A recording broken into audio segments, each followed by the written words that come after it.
Hello friends, आप सबको स्वागत है हमारे YouTube channel the competition point पे। जैसे कि आप सब जानते हैं, हमारा ऑलरेडी एक टॉपिक चल रहा है कैलेंडर, जिसकी हमने कुछ क्लासेस अपनी पहले कर चुके हैं, जिसमें हमने टाइप 1, 2, 3, 4 पूरे अपने पुराने वीडियो में कवर किए हैं। ऐसे हमारे टाइप 5 है जो हम आज इस वीडियो में करने वाले हैं। तो टाइप 5 के लिए कुछ इंपॉर्टेंट बातें हैं। पहले तो हमें 40 लिखने हैं: जनवरी, फरवरी, मार्च, अप्रैल, मई, जून, जुलाई, अगस्त, सितंबर, अक्टूबर, नवंबर एंड दिसंबर। 1 1 4 4 0 2 5 0 3 6 1 4 6। ये हमारे नॉर्मल ईयर के हैं। लीप ईयर में क्या करना है? -1 0 -1 3। और सारी चीजें एज इट इज सेम हमें उतार देनी है, कोई चेंज नहीं आएगा। ये तो होता है हमारे मंथ्स। अब Sunday, Monday, Tuesday, Wednesday, Thursday, Friday and Saturday. Sunday 1 2 3 4 5 6 7। तो इस टाइप में हम किस टाइप के क्वेश्चन पढ़ेंगे? इस टाइप में हम पढ़ेंगे जब डेट एंड मंथ दोनों सेम हो लेकिन ईयर में चेंज हो, तो उस टाइप के क्वेश्चन कैसे रखते हैं। अब तो आपने सीखा कि हमें जब डेट, मंथ और ईयर दिया होता था, हमें डेट को डिवाइड करना होता था, मंथ को 4 लिखना होता था और ईयर को भी 7 और 4 से डिवाइड करना होता था। तब जाके जो हमारा आता था उसे फिर 7 से डिवाइड करके जो हमारा रिमाइंडर होता था उसके हिसाब से हमारा जो डे सपोर्ट होता था वो डे आता था। लेकिन अब थोड़ा सा डिफरेंट है। जैसे मान लीजिए 10 जून 1921 को वेडनेसडे है, तो 10 सितंबर 1925 को क्या होगा, कौन सा दिन होगा? तो उसके लिए हमें क्या करना है? सिंपल, इससे दोनों को भूल जाओ, इन्हें हमें कुछ नहीं छेड़ना है। सिंपल अपने जो ईयर है इन्हें लेने हैं 1925 अपॉन 1921, सब्ट्रैक्ट करके इनके बीच का जो डिफरेंस है वो लिखना है। अब ये क्या है? इनके बीच का डिफरेंस है हमारा 4। अब इसमें एक साल, हर 4 साल में हमारा लीप ईयर होता है, तो इसमें हमें +1 कर देना है, टोटल आ गया 5। अब उस दिन कौन सा? वेडनेसडे, तो इस वेडनेसडे में ही हमें +5 करके अपना डे लिखना है। वेडनेसडे +5 करने पे हमारा डे क्या आएगा? मंडे। तो 10 जून 1921 को वेडनेसडे है, तो 10 सितंबर 1925 को हमारा क्या होगा? मंडे। चलिए अब इसी तरह का दूसरा क्वेश्चन भी करते हैं। लो तो भैया 14 जून 1585 वो मंडे है, तो 14 जून 1590 पे कौन सा दिन होगा? तो इस क्वेश्चन का आंसर आप हमें हमारे कमेंट बॉक्स में बताइएगा। चलिए अब चलते हैं हमारे कुछ इंपॉर्टेंट की पॉइंट्स पे जो कैलेंडर चैप्टर में बहुत मेजर रोल रखते हैं। क्वेश्चन नंबर 2 है 9 सितंबर 1951 को वेडनेसडे है, तो 9 सितंबर 1961 को कौन सा दिन होगा? डे एंड मंथ दोनों सेम है, 9 सितंबर, लेकिन जो हमारे मंथ ईयर है उसमें चेंज है, तो हमें अपनी वही ट्रिक यूज करनी है, सब्ट्रैक्ट 10। अब 10 जो इनके बीच का डिफरेंस है वो 10 साल है, तो इस 10 साल में हमारे कितने लीप ईयर रहे होंगे? 3, तो प्लस कर देना है, तो ये हो गया हमारा 13। अब ये डिजिट 13 7 से बड़ी है, तो हमें इसे डिवाइड करना पड़ेगा, यानी 13 डिवाइड बाय 7, तो हमारा रिमाइंडर क्या बचता है?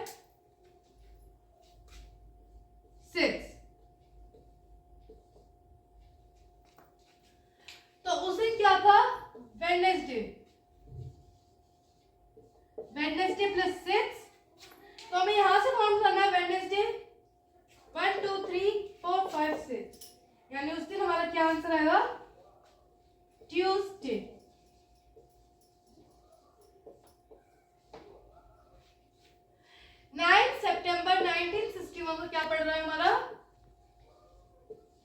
ट्यूसडे। सिंपल है, ईयर का डिफरेंस प्लस लीप ईयर। अगर डिजिट 7 से छोटी है तो एज इट इज उतार देनी है, और 7 से बड़ी है तो उसे हमें 7 से डिवाइड करना है।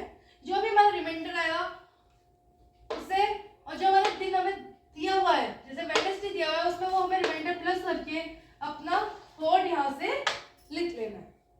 तो चलिए एक टाइप और करते हैं, उसके बाद एक क्वेश्चन हम आपको देंगे, उसका आंसर आपको हमें कमेंट में बताना होगा। क्वेश्चन नंबर 3 है हमारा 23 मार्च 1972 फर्स्ट सैटरडे है।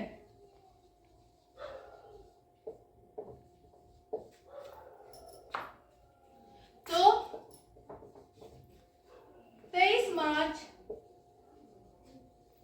1980 को कौन सा दिन होगा? क्या करना है? ईयर का डिफरेंस। कितने साल है? 8। अब जब 4 में 1 साल लीप ईयर होता है तो 8 में कितने लीप ईयर होंगे? 2। तो इसमें हमें प्लस कर देना है 2। 10 बाय 7, तो हमारा रिमाइंडर कितना बचा है इसमें? 3।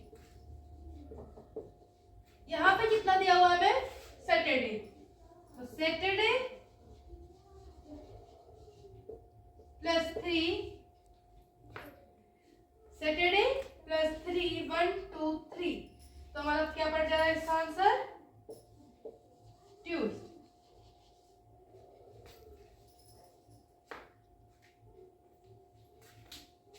तो चलिए अब हम चलते हैं, एक मैं आपको क्वेश्चन दे रही हूँ, उसका आंसर आपको मैं कमेंट में बताइएगा।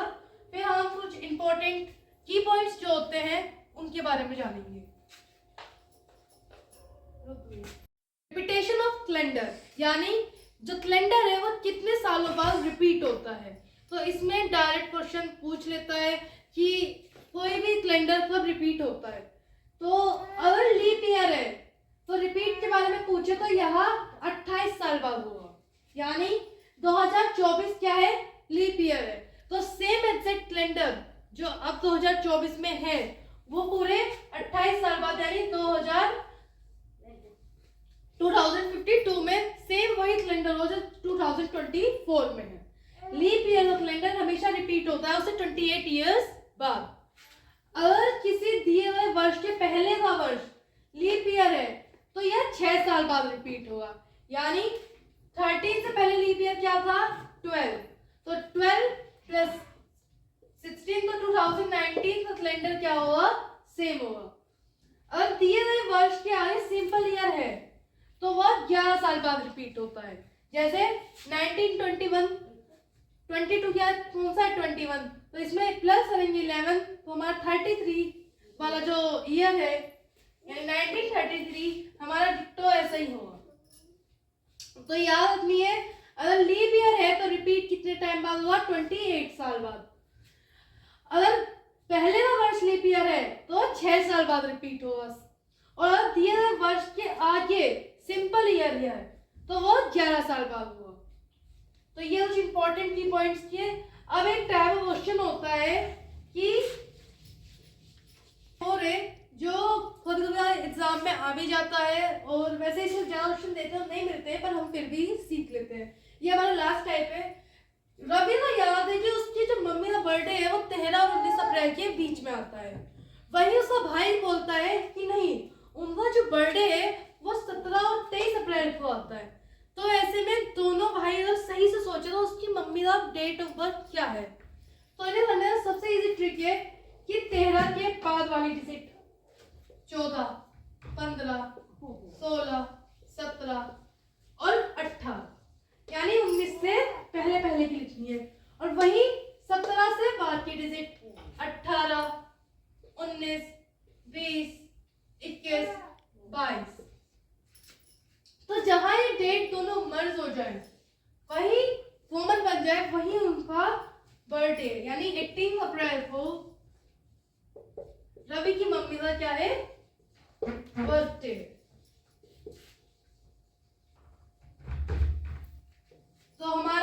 चैप्टर यहीं फिनिश होता है। आई होप आपको हमारे पढ़ाया हो पूरा कैलेंडर अच्छे से समझ में आया होगा। ऐसे हमारी वीडियो से देखने के लिए हमारे चैनल को लाइक करें, शेयर करें, सब्सक्राइब करें। Thank you.